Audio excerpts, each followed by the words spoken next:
Bueno, dejemos que la inteligencia artificial administre todo de forma automática. Probablemente lo que yo necesitaría es que el humano sea el que intervenga en ese momento y no que directamente la inteligencia artificial tome las decisiones. Únicamente descalificaba al aspirante por su edad y no por su conocimiento, ni por su experiencia. Nosotros debemos garantizar que con la data que trabajemos esté lo más precisa posible y también hacer un análisis previo para ver si de pronto hay un sesgo en la información que le estamos pasando a la inteligencia artificial. Bienvenidos a un nuevo episodio de este podcast. Continuamos con Jeremy Quintero. Bienvenido, Jere, Gracias, Iván. a este episodio. Hoy tenemos un tema muy interesante y vamos a hablar de los errores de la inteligencia artificial, en cuáles ha hecho que compañías pierdan dinero y también incluso cómo ha excluido a las personas de algún proceso importante. Entonces, la IA tiene muy buenos beneficios, pero también hay que tener mucho cuidado y ser cautelosos porque tiene sesgos. Exacto. Entonces, uno de los casos más interesantes como para empezar, Cloud de Anthropic la utilizaron para un experimento dentro de las mismas oficinas de Anthropic como una tienda autogestionada con inteligencia artificial. Sí, es un tema bastante interesante.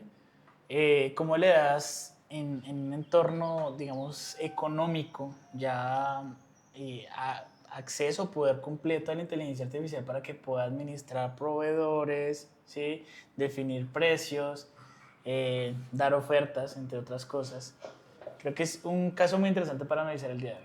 Este caso, y entrando ya un poquito más en materia, este caso tiene algo y es que hizo que perdieran dinero, ¿cierto? Además, se inventó empleados cuando en realidad no existían empleados y también vendió cubos de tungsteno por menos del costo. Sí, imagínate, o sea, el lío tan tenaz que hubiera sido si dejo en manos de la inteligencia artificial para que se gestione automáticamente todo mi proceso. Pues en este caso era totalmente una tienda administrada por inteligencia artificial. Una de las cosas que hablábamos justamente antes de iniciar el podcast referente a este caso es, hay muchas posibles causales del por qué en este caso esta tienda autogestionada por inteligencia artificial no funcionó, no tuvo los réditos que esperábamos, ¿cierto? No tuvo el desempeño que esperábamos. Pero ¿cuáles son esas causas que llegan a que un sistema de inteligencia artificial falle en estos tres puntos que hablábamos? Pues mira, muy importante tener en cuenta el contexto que tiene la inteligencia artificial, ¿no? Las decisiones que puede llegar a tomar, ¿sí? Entonces, cuando empleas este tipo de sistemas, debes tener en cuenta muchas variables. Entonces, ahí pudo haber fallado temas de que no tuvo un refuerzo en el aprendizaje, ¿sí? Tomaba decisiones a la ligera, porque obviamente la inteligencia artificial puede alucinar. Que lo vimos, se inventó unos empleados que no tenía, ¿cierto? Sí. Hizo otras cosas como crear una cuenta ficticia, bueno, falsa, porque realmente era falsa, donde tenían que hacer las consignaciones, pero pues nunca llegó el dinero. Entonces, si nosotros empezamos a verlo desde un contexto un poco más técnico, vemos que falta de pronto un tema de integración con otro tipo de sistemas, ya sea con APIs para que tenga información del mercado externo, por ejemplo, con algún tema de modelo de optimización de costos para que no vaya a ofrecer el producto a un valor tan inferior como lo hizo. El tema de integrar obviamente los datos externos nos sirve mucho para que pueda tener un poco más de información y pueda brindar el dato como debe ser.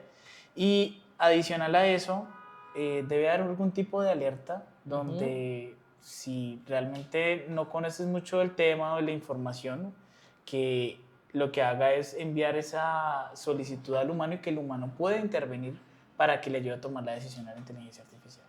Muy interesante. Y aquí viene un tema también que puede ser muy coloquial y es, bueno, dejemos que la inteligencia artificial administre todo de forma automática. Pero si no tenemos en cuenta limitaciones en el entrenamiento, ¿cierto? Por ejemplo, un agente de inteligencia artificial que quieran que vendan productos o servicios en una tienda, en un producto, un servicio, debe tener unas delimitaciones. Exacto, hay que definir muy bien cuáles son esos parámetros sobre los cuales se va a basar. Por ejemplo, en el tema del contexto, es bueno, hasta qué parte llegas tú y ya en qué momento tiene que intervenir el humano. Si tengo que definir precios, pues probablemente lo que yo necesitaría es que el humano sea el que intervenga en ese momento y no que directamente la inteligencia artificial tome las decisiones. Y aquí viene algo que también estamos viendo, y es que esos sesgos se pueden dar también por la forma en la que ha entendido o han entendido los modelos la información y han sido entrenados. Exacto. En el caso del Machine Learning, ¿sí? Al fin y al cabo el Machine Learning se va a basar en algunos datos iniciales, ¿cierto? Que son los datos con los que yo hago las pruebas. Si esos datos tienen sesgos, pues va a hacer que obviamente las decisiones o la información que yo vaya a proporcionar esté sesgada. Entonces aquí es muy interesante porque aquí viene otro caso. Y este es cuando una herramienta que se llama iTutor Group rechazaba aspirantes por su edad. Claro.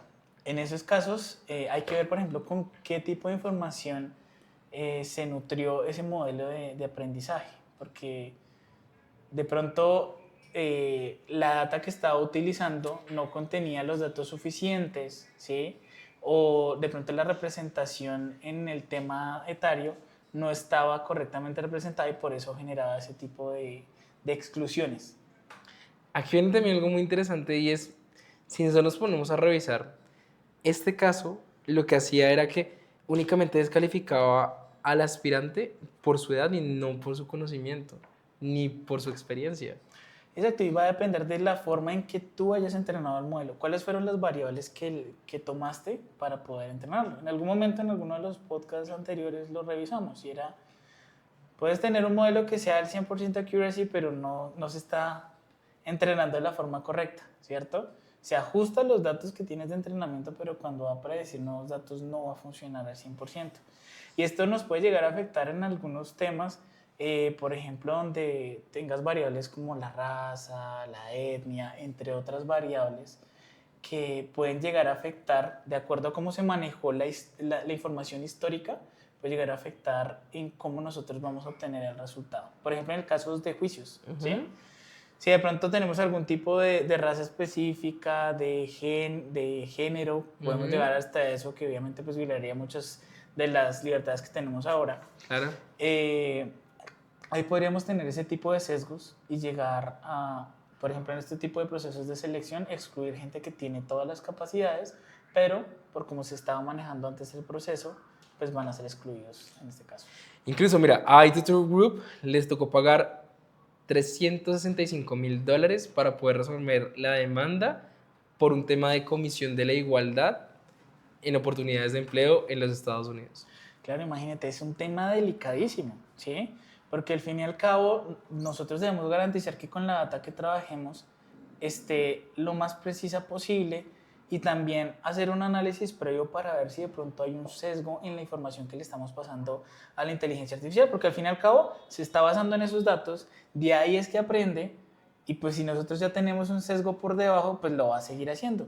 Y vamos a llegar a tener temas así donde vamos a tener demandas donde podemos llegar, bueno, no fue tanto dinero, por así decirlo, pero pueden llegar a presentar demandas que les generen millones y millones de dólares en pérdidas.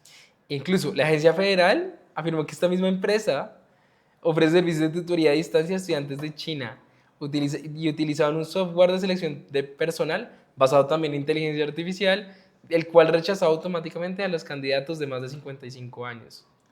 Imagínate. Y, o sea, ahí es por el tema de cómo se está manejando la información, ¿cierto? Creemos que de pronto al llegar a cierta edad, la población no puede llegar a generar algún tipo de beneficio para las compañías, pero eso no es cierto. Es gente que está más capacitada, es gente que tiene más experiencia y que realmente puede generar un valor agregado a las compañías. Entonces viene un tema muy interesante y es, hablamos de pérdidas de dinero, hablamos de multas y sanciones, pero también hablamos de algo y es que muchas veces tenemos o no tenemos el control de la inteligencia artificial para poder disminuir el riesgo de caer o en una sanción o caer de pronto en un tema de discriminación, un tema relacionado de pronto con algún tema de segmentación de la información que no es correcta, entrenamientos. ¿Cómo puede ser todo esto? Creo que iba parte de todo lo que se está desarrollando en la actualidad en temas de la ética en el uso de la información. ¿sí? Porque pues hay que hacer, como te decía, una revisión muy precisa de qué datos estamos pasando, con qué estamos entrenando los modelos, identificar si efectivamente tenemos algún tipo de sesgo, porque eso nos va a afectar. Eso nos va a generar inconvenientes al fin y al cabo en un proceso de selección donde necesitamos contratar la persona idónea y que la estemos rechazando por un sesgo que estaba anteriormente, que ya vemos que ha cambiado todo en los últimos años, y pues nos puede generar pérdidas económicas, porque estamos perdiendo capital intelectual que nos podría servir para mejorar nuestro know-how, ¿sí? Y pues al fin de cuentas son datos, hay que mostrarlos y qué bueno que se hagan este tipo de situaciones, porque al fin y al cabo lo que nos permiten es ver, venga, qué cosas yo voy a mejorar en la inteligencia artificial.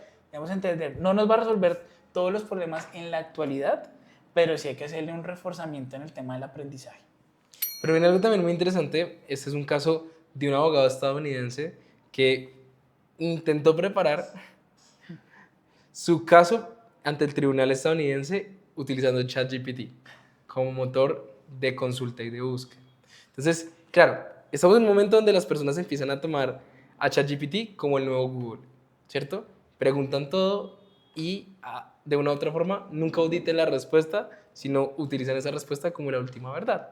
Y aquí lo que pasó en este caso muy importante es que pues le dijeron que su demanda no tenía justificación en los casos que estaba presentando porque eran totalmente falsos. La inteligencia artificial se lo inventó.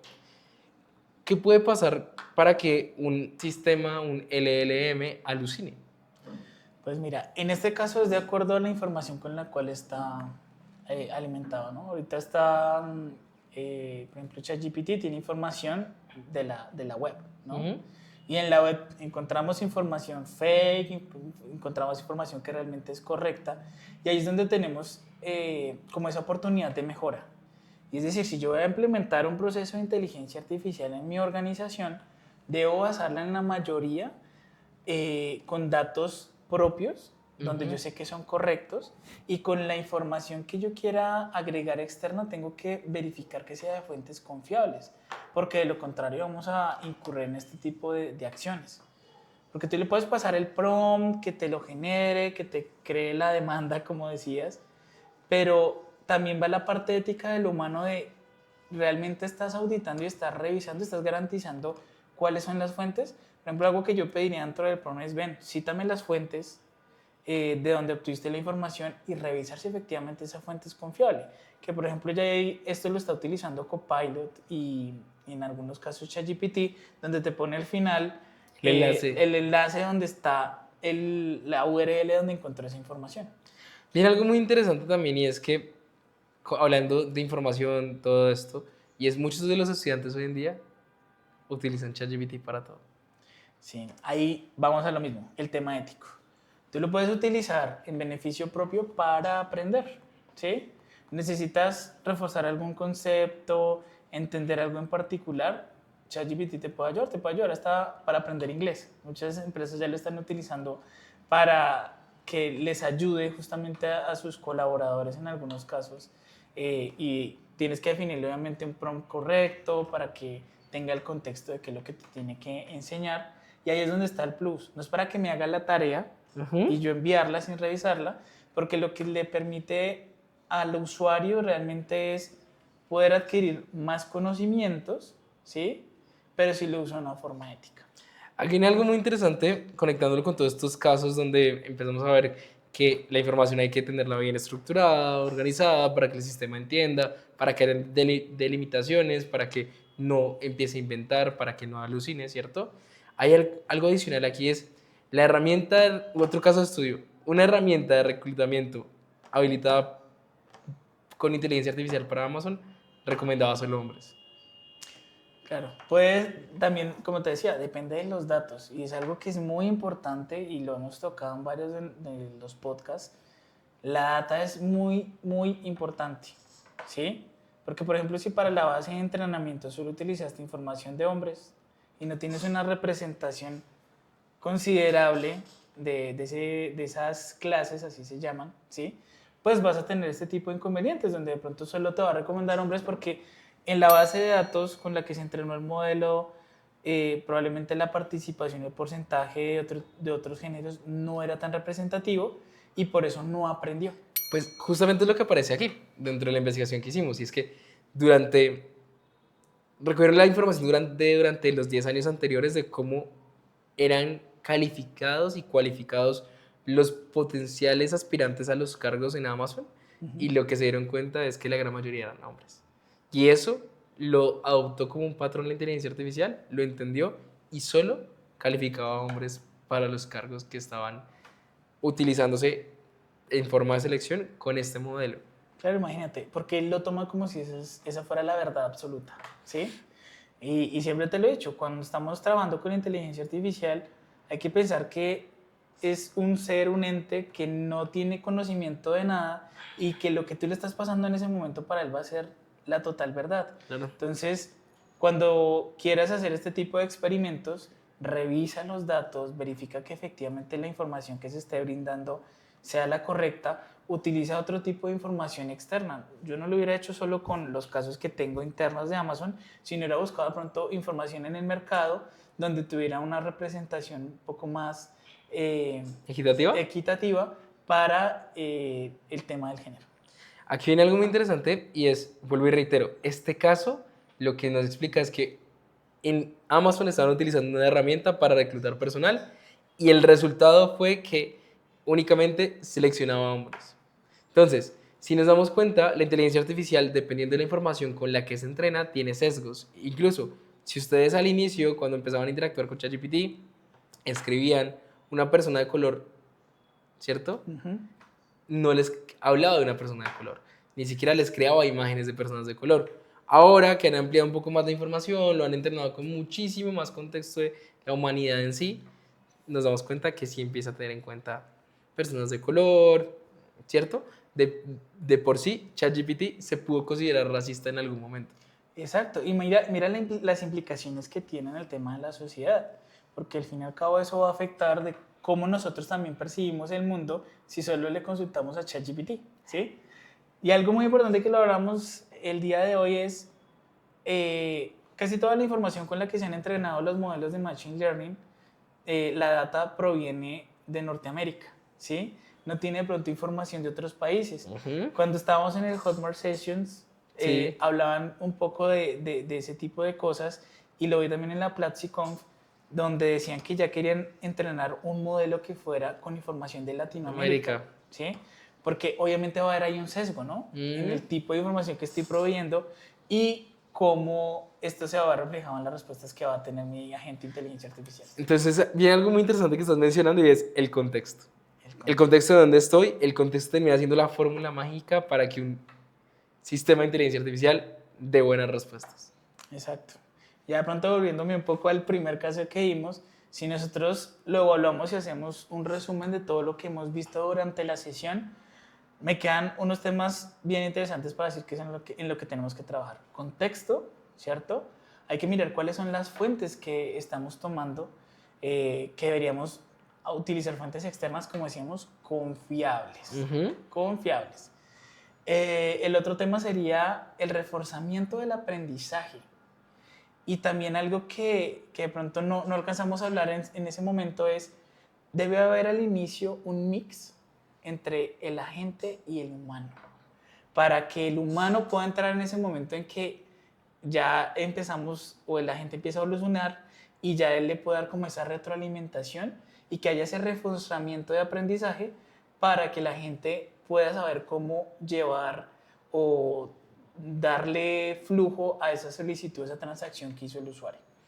Creo que con esto llegamos al final de nuestro podcast, un podcast donde hablamos de los errores de la inteligencia artificial, cuánto han costado, cómo de una u otra forma la inteligencia artificial puede tener sesgos, puede ser difamatoria, discriminatoria también. Y si les gustó este episodio y quieren saber mucho más de todo lo que hemos estado hablando, no olviden seguirnos en nuestras redes sociales y también suscribirse a nuestro canal. Nos vemos en un próximo episodio.